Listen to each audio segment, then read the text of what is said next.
Hello friends, good evening. मैं हूँ आपका दोस्त Sagar. So I came up with another important questions का वीडियो फ्रॉम ऑडिट सब्जेक्ट। और ये टॉपिक है सीए फाइनल इंश्योरेंस कंपनी से। And the question is solvency margin. ये शॉर्ट नोट क्वेश्चन है और एग्ज़ाम में बहुत बार आ चुका है। Generally insurance company, banking company, उसमें से जो भी क्वेश्चन आते हैं ना, वो शॉर्ट नोट टाइप ही होते हैं। हालांकि आईसीआई का भरोसा नहीं, वो डायरेक्ट क्वेश्चन की जगह पे आपको प्रैक्टिकल क्वेश्चन भी पूछ सकते हैं। और अभी तो ट्रेंड रहा है कि प्रैक्टिकल क्वेश्चन ही ज़्यादा पूछते हैं, वो आपकी नॉलेज ही टेस्ट करना चाहते हैं basically. So solvency margin, again important question from insurance company. तो व्हाट इज़ सोल्वेंसी? बेसिकली हम लोग ये वर्ड बहुत बार सुनते हैं कि भाई वो इंसॉल्वेंट हो गया। इंसॉल्वेंट होना मतलब क्या? इंसॉल्वेंट होना मतलब कंगाल होना, दिवालिया होना। मीन्स कोई भी पर्सन है, उसके पास अभी प्रॉपर्टी कुछ भी, जो भी उसके पास था, उसने लोन पे दे दिया, बैंक से लोन ले लिया, या तो फिर हम लोग जो बोलते हैं ना गिरवी रखा, ये सब करा, फिर उसके पास अभी कुछ बचा ही नहीं है और वो इंसॉल्वेंट हो गया। यानी कि अभी वो कंगाल हो गया, वो अपने जो ड्यूज़ भी है वो भी पे नहीं कर पाएगा।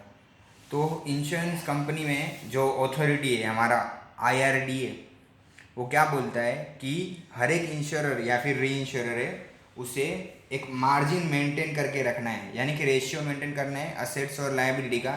असेट्स ओवर लायबिलिटी, यहाँ पे ओवर बोला है। और हम लोग जानते ही है, किसी भी तरीके से हम लोग ने बहुत बार सुना होगा, सोल्वेंसी का मतलब ही ये होता है असेट्स ज़्यादा है लायबिलिटी से तो आप सोल्वेंट हो। यानी कि आपकी असेट्स, यानी कि आपकी प्रॉपर्टी, आपकी जो रिसोर्सिस, वो आप ज़्यादा है, और आपकी लायबिलिटी, जो आपका पे आउट है, वो कम है, उसे हम लोग सॉल्वेंसी बोलते हैं। सो आईआरडीए ने क्या बोला कि every insurer and reinsurer to maintain excess of assets over liability at all times.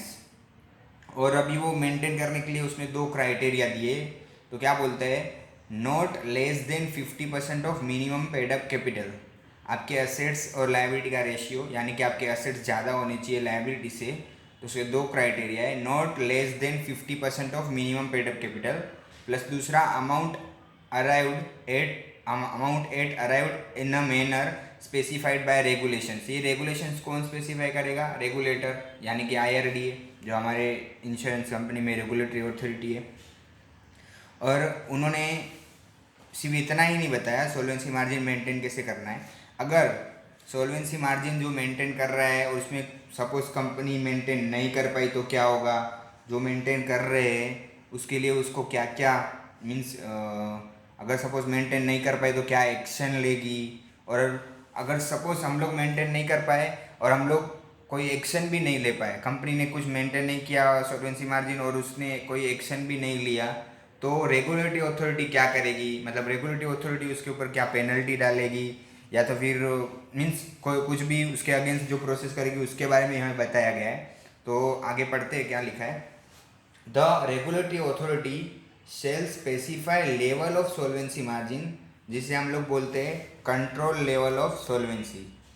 ये अथॉरिटी ही बताएगी कंट्रोल लेवल ऑफ सोल्वेंसी। जो मैंने CLS इसका शॉर्ट फॉर्म यूज़ करता हूँ मैं। इफ़ एनी टाइम्स, मतलब कोई भी टाइम पे अगर आपको, यानी कि कंपनी को, इंश्योरर या री इंश्योरर है ना, वो मार्जिन यानी कि control level of solvency CLS maintain नहीं कर पाता है और ये रिक्वायरमेंट को फुलफिल नहीं कर पाता है, तो उसे क्या करना होगा? उसे अथॉरिटी को एक फाइनेंशियल प्लान देना होगा। ये फाइनेंशियल प्लान है ना, बेसिकली आप जब ये साइट पे जाएंगे इंश्योरेंस कंपनी की, आईआरडी के, तो उसमें लिखा होगा फाइनेंशियल प्लान और उसके अंदर डिटेल भी दिया होता है। अभी तो मैं दिखा नहीं सकता, लेकिन आप एक बार सर्च करना, फाइनेंशियल प्लान में डिटेल दी रहेगी आईआरडीए का, रेगुलेटरी अथॉरिटी। और वो पढ़ना भी, सोल्वेंसी मार्जिन भी आप एक बार पढ़ना, वो जो वेबसाइट से आप पढ़ोगे आपको पूरा पता चल जाएगा कि कैसे करना है। और इनफैक्ट अगर आपने कोई कंपनी की बैलेंस शीट देखी होगी, इंश्योरेंस कंपनी की बैलेंस शीट भी आप देखोगे ना, तो उसमें भी नोट्स टू अकाउंट में दिया रहता है सोल्वेंसी मार्जिन। उसकी नोट्स एक बार पढ़ लेना तो आपको ज़्यादा समझेगा, बहुत अंडरस्टैंडिंग बैठेगी आपको। सो फाइनेंशियल प्लान में हम लोग, यानी कि कंपनी, इंश्योरर इंडिकेट करता है कि मैंने जो सोल्वेंसी मार्जिन अभी मेंटेन नहीं किया ना, उसके अगेंस्ट मैं ये एक्शन लेने वाला हूँ। सो हम लोग ये फाइनेंशियल प्लान को एक्शन प्लान भी बोल सकते हैं, समझा? वैसा। अभी वो फाइनेंशियल प्लान सबमिट करता है अथॉरिटी को, अथॉरिटी क्या करेगी, वो चेक करेगी प्लान अपने हिसाब से, तो authority consider the plan and finds इनएडिक्वेट, मतलब अथॉरिटी को लगा कि ये प्लान जो उसने बनाया है तो एडिक्वेट नहीं है, तो अथॉरिटी आपको क्या बोलेगी, बोलेगी कि भाई मॉडिफाई कर दो। तो आपको अपना जो फाइनेंशियल प्लान है, यानी जो एक्शन लेने वाला आपने जो बोला था कि ये डेफिशिएंसी है, ये मैंने control level of solvency CLS maintain नहीं किया और मेरी ये प्लानिंग है, ये एक्शन लूँगा। सो अगर IRDA को लगा कि नहीं वो इनएडिक्वेट है, तो वो बोलेगा आप मॉडिफाई कर दो। अब इंश्योरर और री इंश्योरर मॉडिफाई करेंगे प्लान और फिर अथॉरिटी को देंगे। और अब की बार अगर अथॉरिटी को लगा कि नहीं, जो भी अभी भी आपने जो CLS के लिए प्लान दिया है, फाइनेंशियल प्लान दिया है मॉडिफाई करके, मॉडिफाइड प्लान भी हमें सही नहीं लगा, और फिर अथॉरिटी है वो बोलेगी कि आप एक और बार देखो, अगर मतलब ऐसा बार बार नहीं चलेगा, आप एक बार फिर से चेक कर लो प्रॉपरली, आपको एक बार टाइम दिया था, मॉडिफाई करके दे दिया।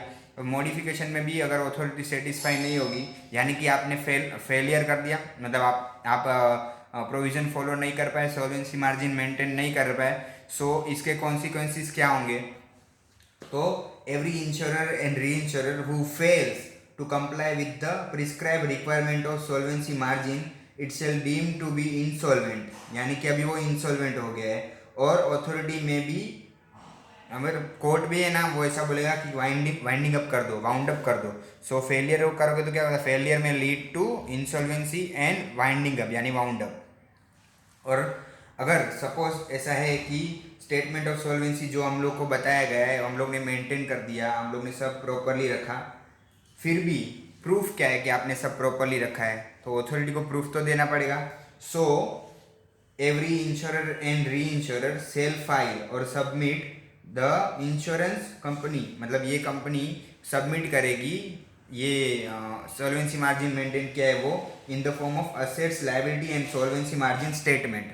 याद रखना, assets liability and solvency margin statement वो सबमिट करेगी IRDA को, यानी कि रेगुलेटरी अथॉरिटी को।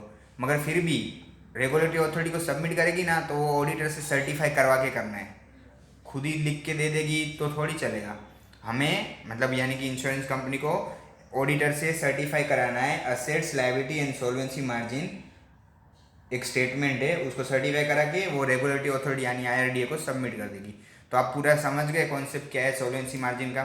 मैं फिर से एक बार समराइज वे में बता देता हूँ क्या बोलना चाहते हैं। सॉल्वेंसी मार्जिन हर एक इंश्योरर और री इंश्योरर को मेंटेन करना है, ऐसा IRDA यानी कि रेगुलेटरी अथॉरिटी ने बोला है। और उसने कैसे बोला है मेंटेन करने को, तो आपका solvency margin not less than 50% of minimum paid up capital and plus लिखा है मैंने, and amount as arrived in a manner specified by the regulation. फिर अगर अथॉरिटी ने बोला है और आपने कंप्लाई कर लिया, मतलब वो अपने प्लान बराबर कर लिया, मतलब अथॉरिटी स्पेसिफाई करती है, उससे हम लोग क्या बोलेंगे, control level of solvency margin.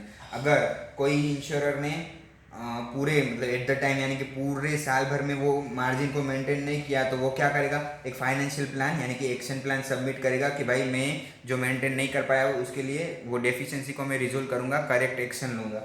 और अगर अथॉरिटी कंसीडर करती है फाइनेंशियल प्लान और अथॉरिटी को लगा कि भाई इनएडिक्वेट प्लान है, तो अथॉरिटी आपको एक चांस देगी कि आप मॉडिफाई करके वापस से प्लान दो, वो मॉडिफाई प्लान दे देंगे। वो भी अगर अथॉरिटी को इनवैलिड या इनएडिक्वेट लगा, तो अथॉरिटी क्या एक्शन लेगी, अथॉरिटी बोलेगी कि भाई ये कंपनी इंसॉल्वेंट हो गई, आप इंसॉल्वेंट हो जाओगे, और कोर्ट ऑर्डर करेगा वाइंडिंग अप के लिए, ठीक है। और हर साल एक सर्टिफिकेट देना है certified by auditor, insurance company और री इंश्योरेंस कंपनी को ऑडिटर को सर्टिफिकेट देना है और वो फाइल करना है IRDA को।